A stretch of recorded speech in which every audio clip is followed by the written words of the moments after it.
We're going back home. Ito po ang Torres Farm. Oo. Gawin na po kami. Tapos ang night swimming. Yan po ang Torres Farm. Picture mo ba lahat ng yan? Hindi lahat. Sa kabila. Napakaganda po dito. Bagong-bagong Disney. Ako, sabi na Tagaytay. Hindi, meron bago pa. Hong Kong? Hindi dito sa Pilipinas. Tarlac. Hindi ka napupunta sa ano.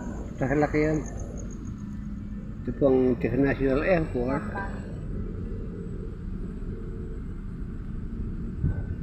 Hindi ko nakuha nyo, ano, yung Eiffel Tower. Eiffel.